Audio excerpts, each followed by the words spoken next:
को मालूम पड़ा हमारा पति मर गया। पहले कर्ण के 10 बच्चे थे, 10 लड़के थे। 10 लड़के में से 9 लड़के कर्ण के युद्ध के मैदान में मर चुके थे। केवल एक लड़का जीवित था जिसका नाम वृषकेतु था। केवल एक वृषकेतु जीवित था और सुप्रिया जो भगवान शंकर की आराधना में डूबने वाली थी, शंकर की आराधना में रमने वाली थी। और उस सुप्रिया को मालूम पड़ा कि मेरा पति मर गया और मरे हुए आधा घंटा निकल चुका है, पति के प्राण छूट चुके हैं। कोई गिद्ध, कोई पशु, कोई पक्षी, कोई जानवर, कोई जलचर, कोई थलचर उसको ना खा जाए, उसकी गति ना बिगड़ जाए, उसके शरीर को कोई भक्षण ना कर जाए, कोई असुर उसके ऊपर आक्रमण ना कर जाए, उसके शरीर के कोई टुकड़े ना कर दे। सुप्रिया आंख से आंसू बहा रही है।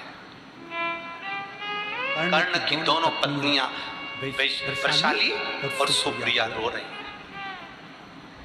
बेटे वृषकेतु ने आकर कहा, मां पिता मर चुके हैं, पिता शांत हो गए, पिता के प्राण छूट गए, मां पिता चले गए, पिता समाप्त हो गए। और उस जगह पर समाप्त हुए हैं जहां पर युद्ध हो रहा है, वहां से बॉडी को उठाना, शव को उठाना कठिन है। आसपास युद्ध चल रहा है, बीच में पिता और दुश्मनों का खेमा है। करा क्या जाए? सुप्रिया ने अपने बेटे वृषकेतु से कहा, केवल एक काम कर वृषकेतु, केवल एक काम कर। मेरा पति मर गया, उसके शरीर के पास में जा, युद्ध के मैदान में कहीं अगर बेलपत्र का वृक्ष हो, उस बेलपत्र के वृक्ष में से एक बेलपत्र तोड़कर मेरे पति के नजदीक में या उसके शरीर के पास ले जा। हाँ, उस युद्ध के मैदान में जहां पिता का शव पड़ा है, चारों तरफ युद्ध हो रहा है, कैसे जाएंगे? वो बेलपत्री का फल क्या होता है? बेलपत्री के वृक्ष की पत्ती का फल क्या होता है? शिव महापुराण की कथा कहती है, देव पितर शिव महापुराण की कथा कहती है कि ये पितृपक्ष 16 दिन जो कर्ण को मिले हैं वो साधारण नहीं थे। एक बेलपत्र का पत्ता वृषकेतु तोड़ता है, तोड़कर वृषकेतु युद्ध के मैदान में रथ पर सवार होकर युद्ध लड़ता लड़ता पिता के नजदीक में जाता है। रथ चलता रहता है, वृषकेतु नीचे कूद जाता है और कर्ण का 10वें नंबर का बेटा छोटा, 9 बेटे मर चुके थे राजा कर्ण के। कर्ण स्वयं मर चुका था। एक बेलपत्र उठाकर वृषकेतु ने राजा कर्ण के नजदीक में, उसके पास में उस बेलपत्र को रख दिया। उस बेलपत्र को रखने का फल क्या हुआ वो देखिए कि कर्ण के प्राण छूटने के बाद कर्ण को मरा हुआ आधा घंटा निकल चुका था। बेलपत्र रखते से ही कर्ण के प्राण यमदूत बंदी बनाकर जो लेकर गए थे, तब चित्रगुप्त महाराज के सामने प्राण खड़े थे और चित्रगुप्त महाराज ने कहा, क्या चाहते हो कर्ण? कर्ण कहता है, मुझे भूख लग रही है। राजा चित्रगुप्त ने कहा, जाओ सोने की पूड़ी लाओ, चांदी की सब्जी लाओ, हीरे के गुलाब जामुन लाओ, पीतांबर की थाली लाओ, सोने की पूड़ी, भजिया, जलेबी, हीरे और पन्ने के दिए गए। तो कर्ण रोने लगा कि मैं कैसे खाऊंगा, मुझे अन्न तो दो। इतने में चित्रगुप्त महाराज ने कहा, तूने मृत्यु लोक में रहकर सबको सोना चांदी हीरा पन्ना दिया, पर कभी अन्न का दान नहीं करा, तो तुझे अन्न मिले तो मिले कैसे, प्राप्त कैसे हो, कैसे मिलेगा? राजा कर्ण ने कहा, अगर मैं भूखा रहूंगा तो अच्छी बात नहीं, आप कृपा कर दो। क्या कृपा? बस एक कृपा कर दो कि मुझे कुछ दिन पृथ्वी पर भेज दो, जिससे मैं ब्राह्मणों का भोजन या 3 जन का भोजन करा सकूं। अब तो तुम मर चुके हो, प्राण छूट चुके हैं, मर चुके हो, प्राण छूट चुके हैं। ये अब हो ही नहीं सकती, होनी अनहोनी तो ये तो हो गई जो होना था। इतने में राजा कर्ण ने कहा, मेरी धर्म पत्नी सुप्रिया शंकर की आराधना करती थी, उसका कोई फल नहीं होगा। उसका कोई फल नहीं। चित्रगुप्त महाराज ने कहा उसका फल अगर होता तो थोड़ी देर में देवादिदेव महादेव इस यमलोक के नजदीक में होते। शिव नहीं आए। चित्रगुप्त महाराज क्या देख रहे हैं कि सामने से वृषभ पर चढ़कर, नंदी पर चढ़कर मेरे देवादिदेव महादेव सामने से आ रहे थे। चित्रगुप्त महाराज पहचान गए कि जरूर इसकी धर्म पत्नी का पुण्य इसके खाते, धर्म पत्नी का पुण्य इसके खाते में आया है। जैसे ही देवादिदेव महादेव सामने आए, राजा कर्ण ने हाथ जोड़ा। हाथ जोड़कर राजा कर्ण कहते हैं, बाबा ए मेरे शंभो, ए मेरे त्रिकालदर्शी कैलाशी अविनाशी, मैंने सोना दान करा, हीरे दान करा, पन्ना दान करा, पीतांबर दान करा, अंबर दान करा, मैं अन्न दान नहीं कर पाया। बाबा मैं अन्न नहीं दे पाया। कर्ण रो रहा था, शंकर देख रहे थे। शिव जी देखकर राजा कर्ण से कहते हैं, कर्ण क्यों चिंता करता है? ए बाबू चिंता करने की जरूरत नहीं है।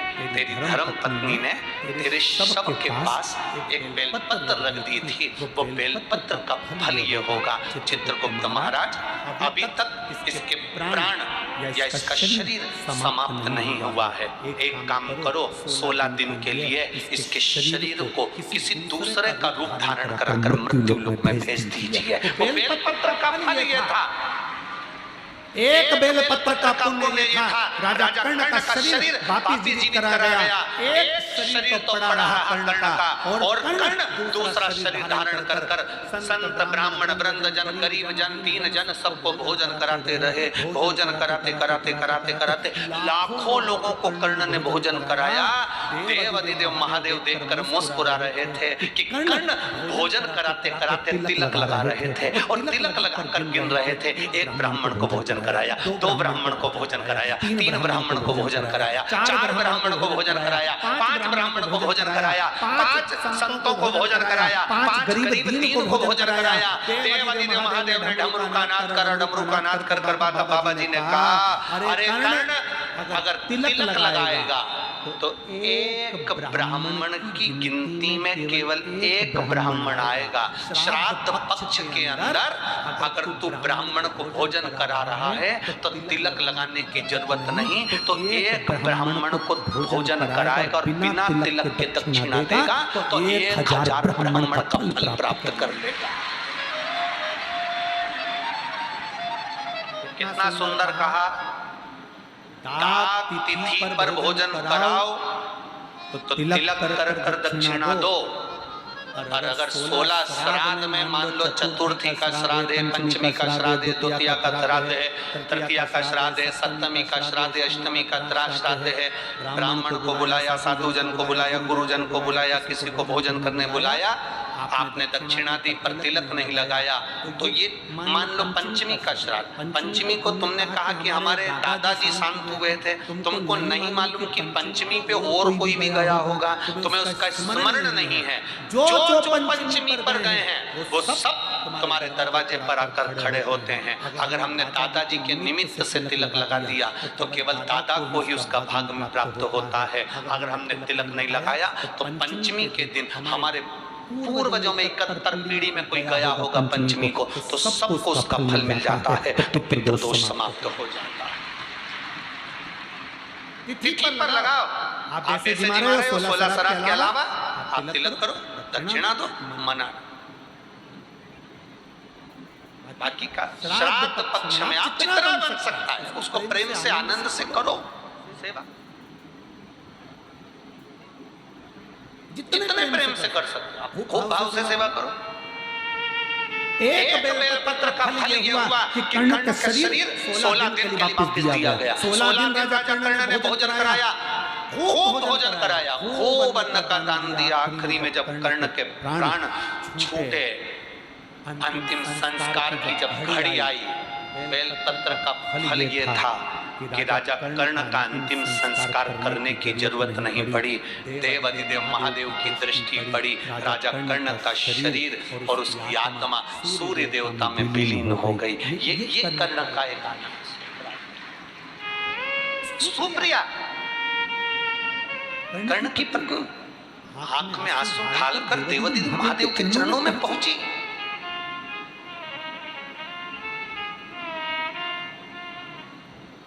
क्या मेरा पति नरकों का भोग भोग रहा है?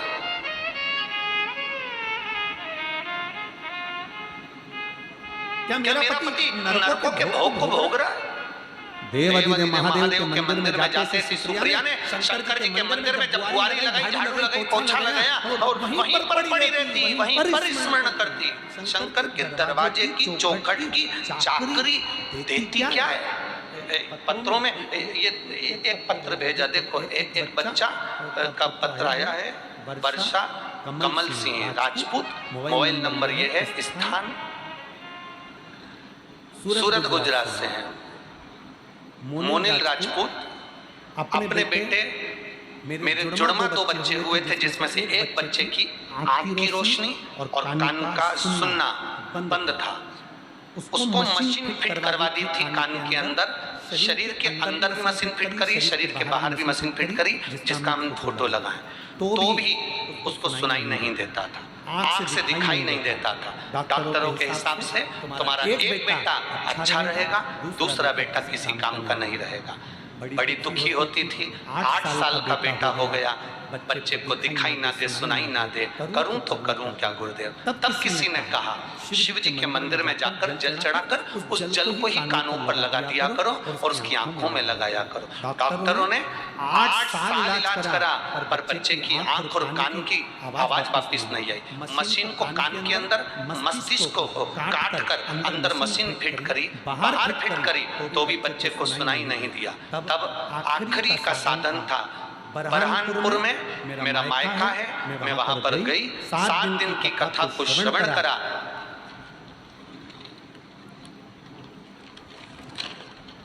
बच्चे का फोटो लगा है, वो आप लोग एलईडी पर देख सकते हैं, और आस्था चैनल पर इस बच्चे के फोटो को आप आस्था चैनल पर भी देख सकते हैं और एलईडीओ पर भी देख सकते हैं। एलईडी वाले भैया भी इसको आप दिखा सकते हैं।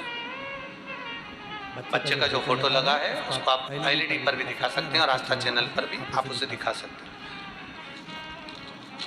बरहानपुर में कथा थी जिसको मैं सुनने के लिए गई, और बरहानपुर की कथा सुनकर आई, बाबा को प्रार्थना कर कर आई, बाबा इसकी आंख की रोशनी और कानों की आवाज आप वापिस देना। बस 15 दिन निकले थे और बाबा की कृपा से मेरे बेटे की आंख की रोशनी भी आई और कानों की आवाज भी आई। मैं बाबा को प्रणाम करती हूँ। ये शिव तत्व हो घड़ी, शंकर की करुणा, शंकर की कृपा, शंकर की कथा। एक पत्र बड़ा सुंदर आया है, देखिए। मेरा नाम वंदना कुशवाहा है, पति योगेंद्र कुशवाहा है, महावीर नगर फर्स्ट कोटा। कहीं बैठी हैं आप ही हैं? दोनों हाथ हिला दो एक बार। श्री शिवाय नमस्तुभ्यम। गुरुजी कोटा से रहने वाले हैं गुरुदेव। 20 साल से सोरायसिस की बीमारी थी गुरुजी।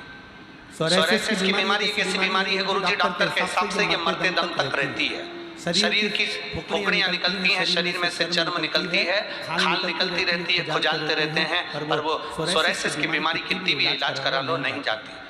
20 साल से ये बीमारी थी। 2019 से आपकी कथा सुनना प्रारंभ करी गुरुदेव। सारे डॉक्टरों का इलाज करवाया पर आराम नहीं लगा। बाबा की कृपा का मैं क्या गुणगान करूं। आप कहते हो मंदिर में जाओ, मंदिर की सफाई करो। मैंने मंदिर की सफाई करना प्रारंभ करा, झाड़ू पोछा करना प्रारंभ करा, मंदिर में शिव जी का श्रृंगार करना प्रारंभ करा, बाबा को चढ़ा हुआ जल शरीर पर छींटना प्रारंभ करा। गुरुदेव जो बीमारी 20 साल से ठीक नहीं हुई, बाबा की कृपा से मैं बिल्कुल ठीक हो चुकी हूँ, इसलिए बाबा को प्रणाम करने आए। मेरा शरीर बाबा ने अच्छा कर दिया। अब मेरे शरीर में सोरायसिस नहीं रही गुरुजी। मैं खुद कथा के पंडाल में इस शरीर को लेकर आई हूँ, दिखा सकती हूँ। ठीक हो बाबू? दोनों हाथ ऊपर कर दो एक बार। हर हर महादेव। श्री शिवाय। एक पत्र बड़ा सुंदर आया है, वो भी देख लीजिए। सुषमा यादव, कोटा राजस्थान से। कहीं बैठी हो तो हाथ हिला सकती है। सुषमा यादव कोटा राजस्थान की रहने वाली हूँ। मेरा पता है गोपाल मील की चाली, रंगपुर रोड, कोटा। ठीक है? कहीं बैठी हैं क्या? कहीं बैठी हो तो हाथ हिला सकती है। अच्छा, इधर बैठी हैं क्या? कहाँ बैठी हैं? हाँ हिला दो हाथ जी। ठीक है, हाँ बाउंड्री पे है, ठीक है, हाथ हिला दो वहीं से। ठीक है ठीक है, दिख गए हो। गुरुजी मैं सुषमा यादव, कोटा राजस्थान की रहने वाली हूँ। मेरा पता गोपाल मील की गली, कील की गोपाल मील की चाली, रंगपुर रोड, कोटा है। मेरा मोबाइल नंबर ये है। मेरा बेटे का फोटो लगा रही हूँ गुरुजी। एक लोटे जल का मैं क्या वर्णन करूं गुरुदेव? मेरा बेटा प्रदीप यादव 2014 से सरकारी नौकरी की तैयारी कर रहा था, पर उसकी नौकरी नहीं लग पा रही थी। 1 नंबर 2 नंबर से रह जाता था। बेटा हार चुका। आखिरी में उसने कह दिया, माँ अब एक भी एग्जाम नहीं दूंगा क्योंकि मैं पास नहीं होता। मैंने बेटे से कहा तू चिंता मत कर, 2014 से अगर तू प्रैक्टिस कर रहा है, इतना प्रयास कर रहा है, वो सीहोर वाला महाराज जिसकी कथा मैंने सुनना चालू करी है अभी 2021 से, तो वो कहता है एक बार दिल से कथा सुनो, शंकर के मंदिर जाना चालू करो, बाबा सुनता जरूर है।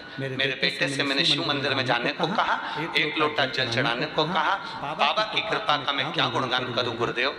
बेटा जाता था, मंदिर में जो बेकार दिए रखे रहते थे उनको उठाकर साइड में रख देता था। मंदिर पे चौखट पर गाय गोबर करके चली जाती थी तो बेटा पानी डालकर साफ कर देता था। गुरुजी मैं क्या वर्णन करूं, मेरे बेटे ने 2021 से बाबा के चरणों की सेवा चालू करी। अमृतसर पंजाब में रेलवे की नौकरी 2023 में उसकी लग गई है। मैं बाबा को यहाँ प्रणाम करने के लिए आया।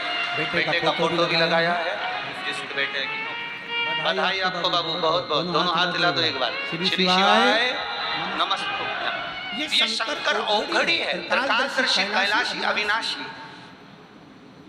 हम तो कहेंगे ये कथा संदीप शर्मा विधायक जी अगर करवाए हैं तो कहीं ना कहीं कोटा वालों पर, मथुराधीश की, द्वारकाधीश की और भगवान देवादिदेव महादेव की कृपा हुई है। ये कथा यहाँ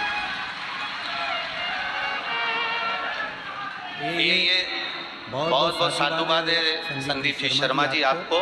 पितृपक्ष में कोटा की धरा पर आप इस कथा को लेकर आए हो, इसके लिए साधुवाद है। और मेरी माताओं, मेरी जीजियों, मेरे भाई और मेरे जीजाओं जितने बैठे हो, सावधानी से सुनना। बहुत थोड़े समय की कथा है, जितनी ले सकते हो जिंदगी में लो।